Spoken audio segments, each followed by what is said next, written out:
Welcome back. రాజకీయ పార్టీలు తమ కార్యక్రమాలు ర్యాలీల కోసం రోడ్లపై ట్రాఫిక్కు అంతరాయం కలిగించడం తరచూ చూస్తూనే ఉంటాం.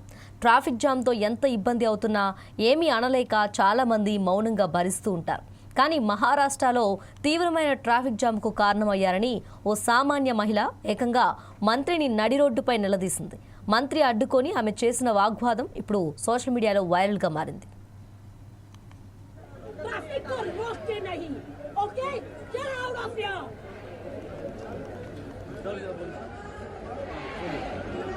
Did you not understand?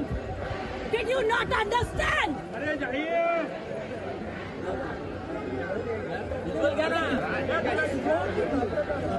No, what is wrong with you? There are hundreds of people waiting. There is an empty ground there. Madam. There is an empty ground. Yes. Get out of here. मैं बात करता हूँ. मेरे से कोई बात नहीं करेगा. यहाँ से इस ट्रैफिक को हटाओ. हटाओ ना. किसी से बात नहीं कर रही है. आप कहाँ रहते हैं? यहाँ रहते हैं. चलो आपको क्या प्रॉब्लम है? मुझे प्रॉब्लम है कि मैं इस रोड पर चलो. 1 घंटे से ज्यादा खड़ी हूँ. क्यों खड़ी हूँ? कहाँ पे वहाँ व्हीकल है आपका? चलो. आवाज कम करो.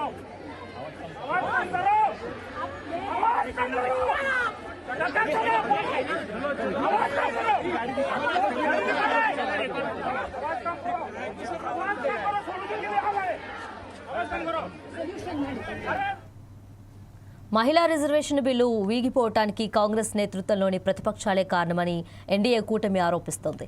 ఈ నేపథ్యంలో మహారాష్ట్రలో బీజేపీ ఆధ్వర్యంలోని మహాయుతి కూటమి కాంగ్రెస్ ఇతర విపక్షాల తీరుకు నిరసనగా జంబోరి మైదాన్ ప్రాంతంలో నిరసన ర్యాలీ చేపట్టింది. అయితే సాయంత్రం 5 గంటలకు ప్రారంభం కావాల్సిన ఈ ర్యాలీ ఆలస్యం కావడంతో ఆ ప్రాంతమంతా వాహనాలు భారీగా నిలిచిపోయాయి. అయితే అదే సమయంలో తన బిడ్డను పాఠశాల నుండి ఇంటికి తీసుకురావడానికి వెళ్తున్న ఓ స్థానిక మహిళ ర్యాలీ కారణంగా గంటల తరబడి ట్రాఫిక్ లో చిక్కుకుపోయింది.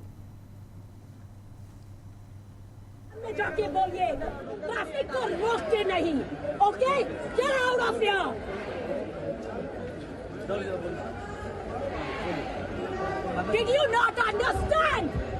Did you not understand?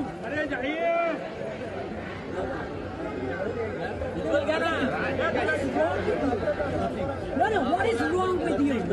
There are hundreds of people waiting. There is an empty ground there. Madam. There is an empty ground. Yes. चलो आओ मैं. Get out of here. मैं बात करता हूँ. मेरे से कोई बात नहीं करेगा. यहाँ से इस ट्रैफिक को हटाओ. हटाओ ना. किसी से बात नहीं कर रही है. आप कहाँ रहते हैं? यहाँ रहते हैं. चलो आपको क्या प्रॉब्लम है? मुझे प्रॉब्लम है कि मैं इस रोड पर चलो. 1 घंटे से ज्यादा खड़ी हूँ. ఓపిక నశించిన మహిళ తన వాహనం దిగి ర్యాలీలో పాల్గొంటున్న మంత్రి గిరీష్ మహాజన్ వద్దకు వెళ్లి వాగ్వాదానికి దిగింది. ర్యాలీల పేరుతో ప్రజలను ఎందుకు ఇబ్బంది పెడుతున్నారు? పక్కనే ఖాళీ మైదానం ఉంది, అక్కడికి వెళ్లి నిరసన చేసుకోవచ్చు కదా, ఇక్కడ వందలాది మంది ప్రజలు వేచి చూస్తున్నారు, ఇక్కడ నుండి వెళ్లిపోండి అంటూ తీవ్ర పదజాలంతో ఆగ్రహం వ్యక్తం చేసింది. పోలీసులు జోక్యం చేసుకోవడంతో వారిపై కూడా ఆమె ఆగ్రహం వ్యక్తం చేసింది. చివరికి పోలీసులు ఆమెను పక్కకు తీసుకెళ్లి సమస్యను తెలుసుకునే ప్రయత్నం చేశారు. ప్రస్తుతం ఈ ఘటనకు సంబంధించిన వీడియో సోషల్ మీడియాలో చక్కర్లు కొడుతుంది.